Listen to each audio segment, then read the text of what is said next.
Good evening friends, welcome to another session of share academy. एक बेहद important session after budget. जैसा कि हम सभी जानते हैं कि 2025 में निर्मला सीतारमण मैम ने 1 फरवरी को बजट पेश किया है और ज़्यादातर लोगों ने इस बजट के बारे में न्यूज़ चैनल से नहीं तो जितने भी न्यूज़पेपर्स हैं इनसे इन्फॉर्मेशन हासिल कर ली होगी। ठीक है, एज एन इन्वेस्टर इस बजट में हमारे लिए क्या है ये हम लोगों के लिए समझना बहुत ज़रूरी होता है, बिकॉज ये वो बड़े प्लान्स या फिर ये वो बड़ी थीम्स हैं जिनके आधार पर ही एज एन इन्वेस्टर हम लोगों को फ्यूचर में आने वाले सेक्टर्स चुनने होते हैं। जब भी कभी भी हम निवेश करते हैं और निवेश में ये एक्सपेक्ट करते हैं कि बड़ा पैसा बनाएं, तो उसमें एक कॉन्सेप्ट है जो कि विजय केडिया सर भी कहते हैं कि आपको हमेशा ये ध्यान रखना चाहिए कि गवर्नमेंट पैसा कहाँ डाल रही है, बिकॉज सबसे पहला जो पुश इकोनॉमी को मिलता है वो गवर्नमेंट की तरफ से मिलता है। ठीक है, सो गवर्नमेंट जहाँ भी पुश दे रही है, गवर्नमेंट जहाँ भी पैसा डाल रही है, वहीं फ्यूचर में बड़ा पैसा बनने के चांसेस हैं। जैसा कि कुछ टाइम पहले हम लोगों ने देखा कि डिफेंस और इंफ्रास्ट्रक्चर के अंदर बहुत ज़बरदस्त पैसा गवर्नमेंट ने डाला और उसके बाद स्पेशली डिफेंस और रेलवे के अंदर, और रेलवे में पैसा बनते हुए हम लोग को दिखा।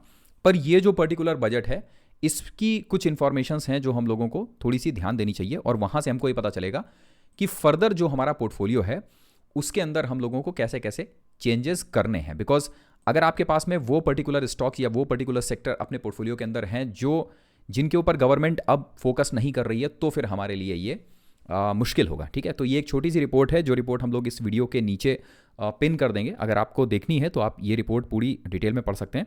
आज के सेशन में हम लोग इसके सिर्फ मोटा मोटी कुछ पॉइंट्स उठाएंगे, उसके बाद फर्दर जैसे जैसे और आगे बजट का डिटेल आता रहेगा वो इन्फॉर्मेशन हम शेयर करते रहेंगे। आज के इस वीडियो में जो चीज़ समझने वाली है वो ये है कि बजट के बाद पोर्टफोलियो को रीबैलेंस करना सेक्टर वाइज, ये बहुत इंपॉर्टेंट होता है, जो चीज़ हर एक नए निवेशक को सीखनी चाहिए।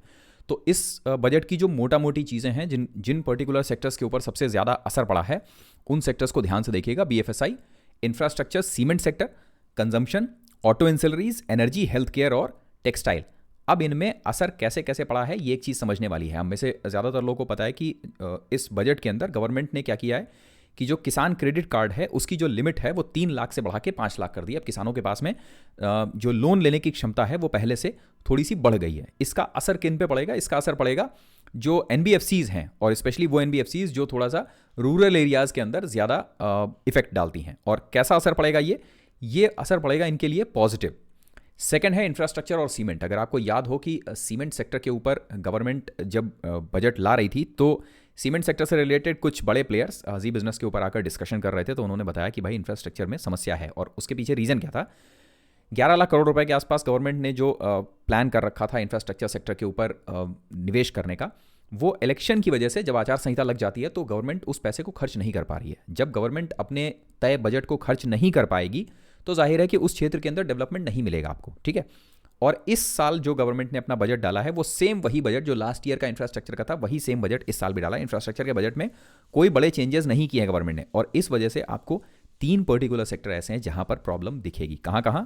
रोड, रेलवे और डिफेंस के अंदर, क्योंकि नया बड़ा कैपेक्स गवर्नमेंट ने नहीं किया है इसके अंदर। जितना कैपेक्स पिछली बार था उतना ही इस बार भी रहेगा। देन कंजम्पशन थीम है जहां पर कि गवर्नमेंट धीरे धीरे कोशिश कर रही है इस पर्टिकुलर एरिया को डेवलप करने की, और इसके लिए आप लोगों को जो चीज़ देखने को मिलेगी वो आपको याद होगा कि कुछ कंपनियां ऐसी जो लिकर सेक्टर से रिलेटेड कंपनियां थी वो अचानक से भागी थी, बिकॉज उनमें एडिशनल किसी भी तरह का कोई सिन टैक्स जो है ना वो बढ़ाया नहीं गया, सिगरेट्स पे भी नहीं, लिकर्स पे भी नहीं। तो इस वजह से आपको ये पर्टिकुलर सेक्टर थोड़ा सा बढ़ते हुए दिखेगा। प्लस टूरिज्म को डेवलप करने का गवर्नमेंट का प्लान है, तो जब टूरिज्म डेवलप होगा तो 2-3 चीज़ें आपको देखने को मिलेंगी, जैसे कि जो लिकर सेक्टर है वो पर्टिकुलर ग्रोथ करते हुए मिलेगा, होटल सेक्टर है वो पर्टिकुलर ग्रोथ करते हुए मिलेगा। ठीक है, और इन दोनों के साथ में एविएशन के बारे में गवर्नमेंट ने कहा है कि जो नंबर ऑफ एयरपोर्ट्स हैं वो अगले 5 सालों में डबल करने का प्लान है गवर्नमेंट का। तो एविएशन सेक्टर जो है वहाँ आपको ग्रोथ देखने को मिलेगी तेजी से। ऑटो एंसिलरीज के अंदर जो ड्यूटी है वो एग्जेम्प्ट की गई है कुछ की रॉ मटेरियल्स के ऊपर, जिनका असर आपको जो ऑटो एंसिलरीज कंपनियां हैं वहाँ देखने को मिलेगा, पॉजिटिव होगा वो। ठीक है, जिनमें कि सामने देखिएगा आपको lithium ion cell manufacturing facilities जो हैं जैसे कि एक्साइड और अमराजा बैटरीज, ये सारी कंपनियां, और ऑटो सेक्टर के जो बड़े जाइंट्स हैं, ठीक है ना, उनके अंदर पॉजिटिव असर देखने को मिलेगा। देन एनर्जी सेक्टर गवर्नमेंट का इस बार भी पुश रहा है एनर्जी सेक्टर के लिए।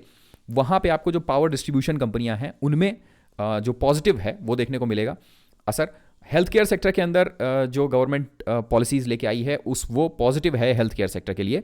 और सबसे लास्ट टेक्सटाइल सेक्टर के अंदर 7.5% के करीब जो ड्यूटी लगती थी, वो ड्यूटी कंप्लीटली गवर्नमेंट ने रिमूव करी है, निल करी है, और इसकी वजह से जो टेक्सटाइल सेक्टर है उसके ऊपर पॉजिटिव असर पड़ेगा। तो एज एन इन्वेस्टर जब हम लोग ये पर्टिकुलर बजट देखते हैं या जब ये इन्फॉर्मेशन हमारे पास आती है, तो हम लोग को करना क्या चाहिए, हमको इसका बेसिकली मोटा मोटी एक डेटा बना के रखना चाहिए अपने पास में कि वो कौन कौन से सेक्टर हैं जिनके ऊपर गवर्नमेंट के बजट का असर पॉजिटिव पड़ेगा, कौन कौन से सेक्टर हैं जिनका असर नेगेटिव पड़ेगा, और फिर उसके बाद हम लोग को फर्दर अपना जो पोर्टफोलियो है उसको रीबैलेंस करना चाहिए। एज एन इन्वेस्टर ये हमारा काम है, चीज़ें सीखते रहना, ठीक है, और सेक्टर स्पेसिफिक पोर्टफोलियोज के अंदर जाना। बिकॉज गवर्नमेंट अगर किसी सेक्टर को पुश नहीं दे रही है और आप सोच रहे हैं कि उस सेक्टर के अंदर निवेश करके बड़ा पैसा बनाएंगे, तो थोड़ा सा वहाँ पे मुश्किल पड़ेगा। नामुमकिन नहीं है, पर थोड़ा सा मुश्किल होता है, बिकॉज गवर्नमेंट जब किसी सेक्टर को पुश दे रही होती है और उसमें पैसा डाल रही होती है, तो वो ऑटोमेटिक आपके लिए एक टेलविंड की तरह काम करता है, ठीक है। सो ये था एक छोटा सा सेशन, और आगे आने वाला जैसे जैसे टाइम आएगा और जैसे जैसे और भी ज़्यादा चीज़ें अनफोल्ड होती रहेंगी बजट के अंदर, हम लोग को थोड़ा और डिटेल में इसको पढ़ना पड़ेगा और फिर अपने पोर्टफोलियो को उसी के हिसाब से रीबैलेंस करना होगा, ठीक है ना। ये जो आगे के सेशंस होंगे उनमें हम लोग आपके साथ शेयर करते रहेंगे। प्लस इन सब के साथ में एक चीज़ और, अगर आप और ज़्यादा टेक्निकल एनालिसिस और फंडामेंटल एनालिसिस सीखना चाहते हैं, तो जो हमारा ये कोर्स एक हम लोग इसके साथ में चला रहे हैं, उसको देखना बिल्कुल मत भूलिए। वीडियोस में जाइएगा, वीडियो सीरीज़ में आपको ये पर्टिकुलर सीरीज़ जो है टेक्निकल सेटअप्स की, यहाँ टेक्निकल एनालिसिस से संबंधित नॉलेज मिलेगा, और ये जो सीरीज़ है स्टॉक मार्केट लेसन, इसके अंदर आपको फंडामेंटल एनालिसिस से रिलेटेड छोटे छोटे टेम्पलेट बेस्ड स्टडीज़ मिलेंगी। और इसके लिए करना क्या है, आपको चैनल की जो मेंबरशिप है उसको ज्वाइन करना है, ठीक है। सो मिलते हैं आपसे अगले सेशन में। ध्यान से पढ़िए, सीखते रहिए, और बजट के बाद मार्केट के अंदर काफ़ी कुछ उतार चढ़ाव होंगे, अच्छे बुरे दोनों। पढ़ते रहेंगे तो पोर्टफोलियोज को रीबैलेंस करने में मदद मिलेगी। कमेंट करके अपने फीडबैक देना बिल्कुल मत भूलिएगा। पहली बार अगर चैनल पर आए हैं तो इंट्राडे और ऑप्शन ट्रेडर से दूर रहिए और लॉन्ग टर्म निवेश की तरफ आइए, और सब्सक्राइब करना बिल्कुल मत भूलिएगा। Thank you very much, have a nice day, bye bye.